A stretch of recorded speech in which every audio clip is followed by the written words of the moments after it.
Hi guys, it's Sophie. So we're getting towards the end of the year now and I wanted to do a video as like a kind of year wrap up, but not to do with books. I will do a bookish one, but I thought this could be quite fun. And some of you might remember a while ago I showed you my wish list. Anyone remember that? I showed you the wish list, which is the kind of things I wanted to do that year, and I've done them all. And I thought that would make quite a good way to talk about what I tried to do and what I have done this year, because I feel like I've done a hell of a lot. So every year I write up a little wish list here, which is the things I want to do or challenge myself to do in that year, and I find it really helpful because often I'll finish off a year and I'll feel like I hardly did anything. I'll feel like I kind of bumbled my way through and I only remember the things I've done like super recently before the end of the year.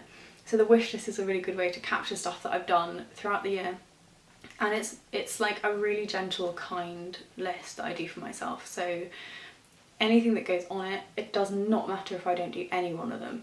I'm allowed to cross them off if I don't fancy doing them anymore, add ones in if they become more important, and that happens all the time. There's probably stuff I wrote down at the beginning and I'm like, why would I ever want to do that? And that's fine.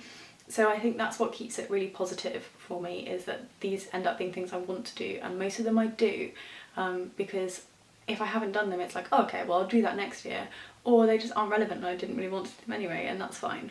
So I thought I'd share each one of the 6 things I had on my list this year and talk a little bit about each. So the first one on my list is buy a house. I am in the house, it just happened. It was a really long and really stressful period of time. We had a house fall through and I hadn't had that experience before, and I found that really stressful, and it was Tom and my first time buying together, and Tom hadn't had his job confirmed, so we weren't sure how we were going to pay for the mortgage, or whether I need to pay for the mortgage, and at the beginning, and where we were going to live and what we were going to do, and it was just a lot. Like we started looking in February, we moved in June. So it took up quite a lot of the year, like the process of getting here, and I'm so happy with where we live. I love it. We came to see this house 3 times before we offered on it. We came to see it, was one of our very first houses, and both of us when we left were like, yeah, we could see ourselves living here, but we didn't just go in and offer, partly because it was just so early and partly because we wanted to like kind of know what was out there. And we ended up offering somewhere else and it fell through, and this house was still here, and I was like, oh, it's gonna, you know, it'll go soon, it's not meant to be. And we kind of kept looking at other things, and I was like, we should go see that house again that we both liked. And another time when we've been looking at a house nearby, we'd like snuck here and like peeked in all the windows to try and see it again. And we went and saw it again and we were like, we just need to do it. Like it's been here the whole time we've been looking and we like it, and it's not going to be there forever, and it just kind of felt like the universe lined up what we needed to do. And you've probably seen a couple of videos I've made, or if you haven't seen them you might have noticed they were up, talking about what we've done inside the house and what we're trying to do to make it feel really like it's ours. We've done loads of work so far, and I just feel really comfortable here. I think we both love where we live, and even though there's loads more we're going to do, like especially to the garden in the spring, it's feeling more like it kind of is ours now. And we've got downstairs to decorate, but that's a next year job. That's like in the autumn of next year. So we're just going to enjoy it through the spring and summer, because we had a really busy time of it trying to get here and doing all the stuff we've done. But I'm just so happy with it, it's all worked out okay. So the first 3 look like they're the biggest, so we're just going to have to go through the biggest first. Number 2 was to finish DBT. Some of you probably know, I'd say probably most of you know, that I have something called borderline personality disorder or emotionally unstable personality disorder, and I started a therapy called dialectical behavioural therapy, and one of my aims this year was to finish it, to have completed that. And it was a year-long thing. It finished in the summer. It finished pretty much at the same time as we bought my house, and I think it's been absolutely life-changing.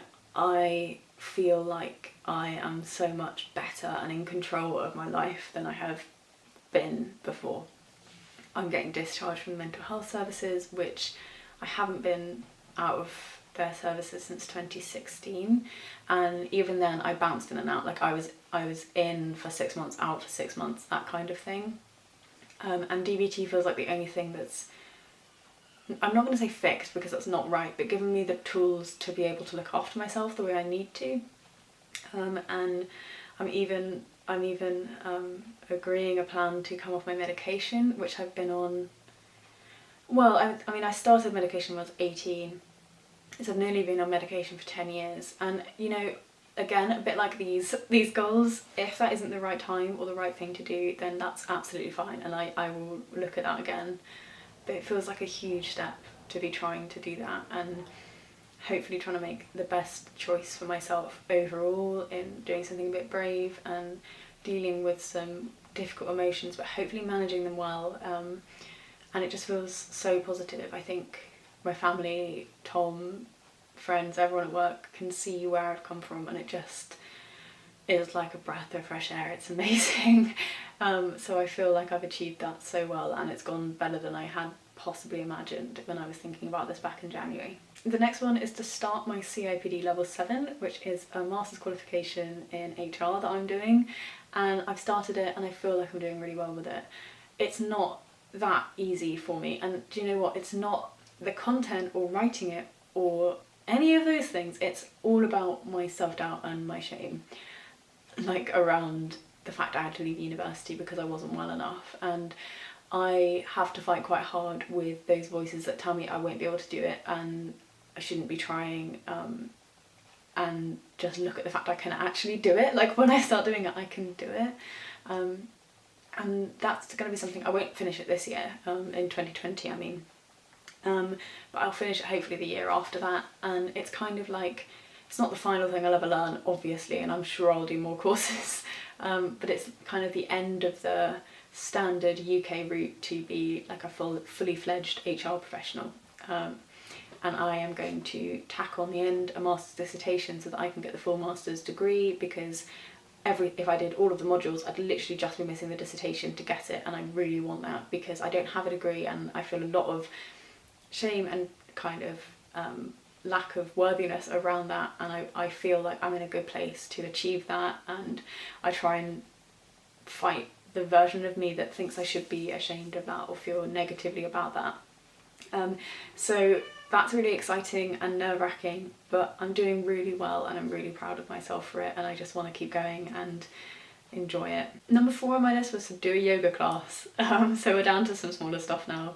I did a yoga class, I really enjoyed it. I'm sad that there's not one I do now.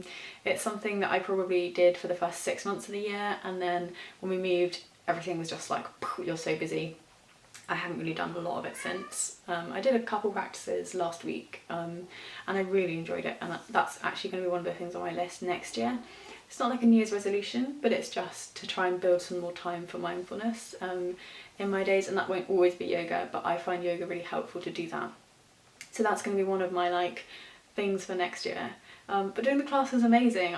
I was really worried about it, about going there in front of loads of other people and exercising. Exercise is this huge demon in my head that I really struggle with, because I had an eating disorder when I was a teenager, and I would probably, if it had been like a diagnosis then, I probably would have been classed as orthorexic. So I was restricting my food intake. I was also doing some purging behaviour, but the majority of what I was doing was exercise, to try and exercise to lose the weight that I wanted to do, but like stupid quantities and in a really obsessive way. So gyms are not a safe place for me. I don't know that I'm ever going to be able to go back into a gym and not struggle with the fact that there are machines that shout calories at you.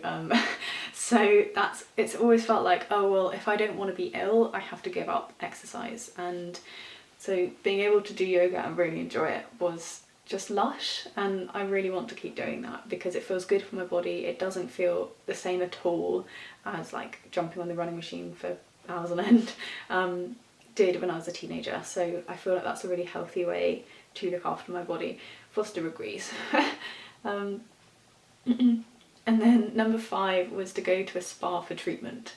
So I've been given some vouchers which my mum gave me, and the aim was to go and do a spa treatment, and I waited until the week that they ran out to do this because I really struggle with self-care. I'm getting a lot better at it, but I find the concept and the act of it really difficult to actually do. and it's something I've had to really push myself to do. That, weirdly, on this list was one of the hardest things I did this year, because it was about doing something nice for myself for no reason, without having to deserve it or do something together. And I am trying to be so much kinder to myself now. I think I'm doing 1,000 times better than I was back in February when I did that, and I'm way more likely to actually do the things, because quite often I would talk about doing them, but then the feelings of not deserving it would come up and I wouldn't. But I think I'm getting much better at actually doing that now, which I'm really proud of. I think I've done really well with that this year too, and that in the DBT was probably the last area that my therapist waved me off from the group and said, you need to make sure you spend time on that, because that's currently probably one of your weaker points. That's one of the things you are less good at being able to do for yourself. And when I do something, I do it properly. So I intend to keep trying to work on that going forward. And then the very last thing on the list was to have a weekend away with Tom. And again, tiny thing, huge deal. Tom, at the very beginning of this year, had moved to Taunton but was still absolutely terrified of going outside, and he'd made loads of progress, but fundamentally life was difficult for both of us. There was a lot of struggle involved in trying to get Tom better, and he worked really hard, and I put in a lot of effort with him and supporting him, and it was hard. You know, now it feels quite normal that Tom gets up and goes to work and drives a car, but at the beginning of the year Tom could barely cope with the idea of walking into town by himself. He couldn't drive, he couldn't work. He's very reliant on sort of the savings that he had, and quite reliant on me.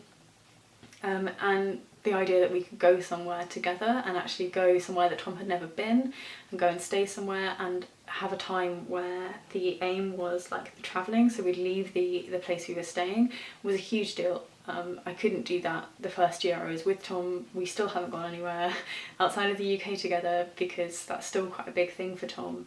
But we did manage to go to St Ives together, and hopefully we're going to try and go away to Edinburgh this year, or next year, in a similar way. And we are going on a huge family holiday in the summer together, so it was a massive deal. It kind of, for me, symbolised like the things I couldn't have with Tom, things like date nights, going to see a film together, hopping in the car and going to do something, going to the shops together, driving to the shops together, going to country houses. Everything we did had to be inside the house. And the agoraphobia had a huge impact on what I could do with Tom, and the way I had to live my life too. It's a really horrible thing.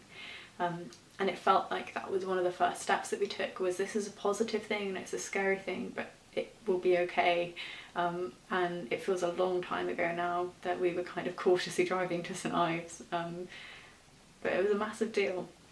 And so I feel like I've done all these things on my list and they've made such an impact to my life. I feel like this year's been absolutely amazing, though really hard, and there's been a lot that I've done. But I'm really happy and really proud, and I think me at the beginning of the year would be so surprised by where we are now. And I hope that's true every year. I hope that every year I'm able to do enough like personal development and growth that I would surprise myself in like a positive way, and not always in the like, you know, the buy a house is probably the biggest like grown up marker on that list, but it's not as important to me as going to a spa was, because one is so symbolic of so many things, and the other is hard but isn't a piece of who I am. Yeah, so that was my list. I will write a new list, I expect. I haven't decided what I want to do next year yet, but I will put some things down for what might be nice. And I'll see you guys again soon in my next video.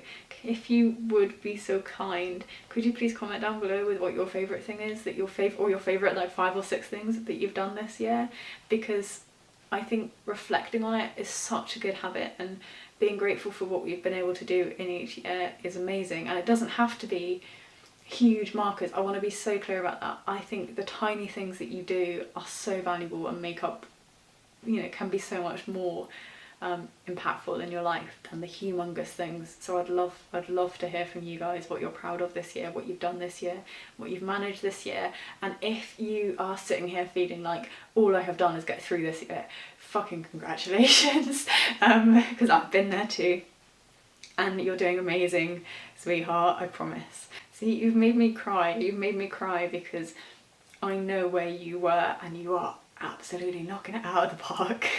Okay, I have composed myself. I have composed myself, and Forza's here for cuddles. Hopefully you like this. I really want to hear about your guys' years, and I think you should all be so proud of yourselves. I think you'll have all done amazing things and done things you didn't imagine you could do, and I think it's so positive, and I hope you've had an absolutely fantastic 2019. I'll see you guys again soon. Bye.